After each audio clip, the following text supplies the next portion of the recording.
there's no viewership. Fair. And I What think do you feel can be done to increase the viewership?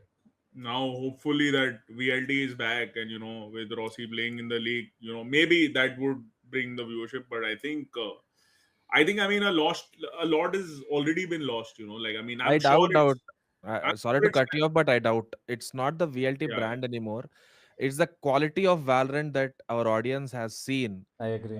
With let it be Bings, let it be T-Bone, let it be all these watch parties that have been happening. The quality of Valorant or the fierce competition that they have seen, it is just not there. And as a viewer, you notice it, you understand it.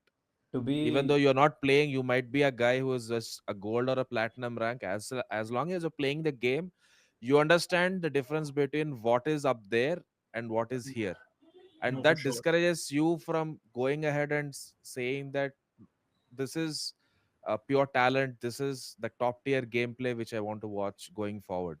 Like 2 years down the line, VLT and GE played close to 25 tournaments just against each other, where we didn't yeah. even touch an international tournament.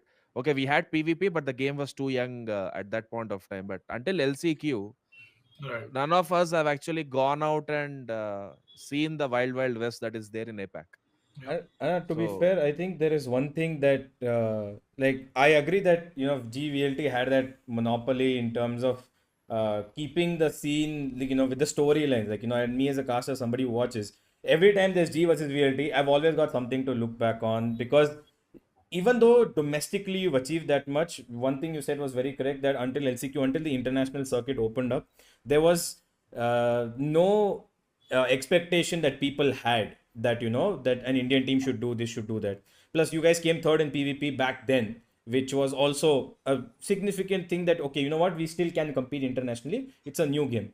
Now people have expectations, people want stuff, people want more. They Yeah. want G to do well, they want an Indian team to qualify for Ascension and do better. I think at least from somebody who watches the game purely from enjoying Valorant perspective, I would say until and unless a team goes from Ascension to the IL, or maybe at least comes top two, gives a fight, shows that they can beat some of the bigger teams in the Challengers League, let alone even G coming to Masters or going to Masters or making to Champions this year or next year, whenever it is.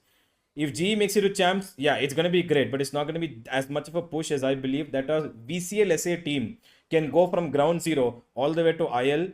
Until that transition happens straight forward, I don't think the viewership is going to improve because people just want some Indian team to, I think, prove their then worth we of. let them down. That's what you're trying to say. We've let the viewers down. Yeah, sort of. Like if you take OG's example last year, the kind of domination they did, you obviously build up the hopes Yeah. leading into Ascension. And once you reach Ascension and the kind of result you get, Yeah, I it's think more than that, with the competition that GVLT had created, we kind of built this glass ceiling. And Yeah. then when we transcended and started competing internationally, we broke that glass ceiling. And suddenly everyone saw that, hey, the highest tier of competition is not GE Velocity, yeah. it is beyond that. And then they saw Ascension, and then they saw Masters, and then they saw Champions. And they're like, oh wait, real game ka skill yahan chal raha hai. Hum to uh, abhi bahut dur hai. We have a long way to go. yeah, exactly.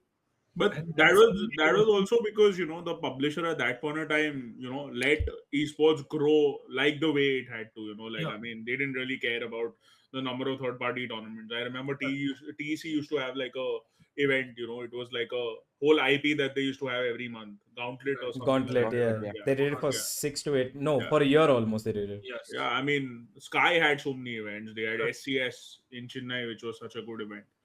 But then eventually, I think since last year, there was just a split one, split two, and Hmm. One just like one. convergence. Yeah, I mean, See, one so convergence that in started. while in SA the viewership may have dropped, but if you overall look at the viewership of Valorant as a whole, it's gone up. Like even if you look at Masters, the Masters Madrid event that just happened broke all the Valorant viewership records that were there, even of the international events. So while on a local, regional level, the viewership here has dropped, the game as a whole, the esport as a whole, has grown tremendously.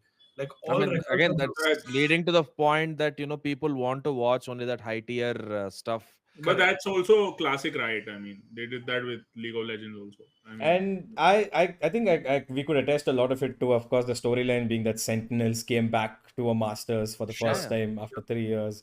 We Absolutely. had a absolutely. Spanish team in Spain playing Heretics, so there were a lot. I think there were a lot of contributing factors because that's one thing I want to draw contrast to Shanghai now. Like, right. what's going to happen here? Like, I know for a fact it's going to drop, but I want to see how hard is it going to drop now that Sure. I we mean, don't we have. had all the big name teams last time at Madrid from NA. We had Sentinels and Loud, the two of the Yeah. highest viewership teams. Both of them haven't made it this time to Masters. Yep. So Shanghai is going to be very, very interesting.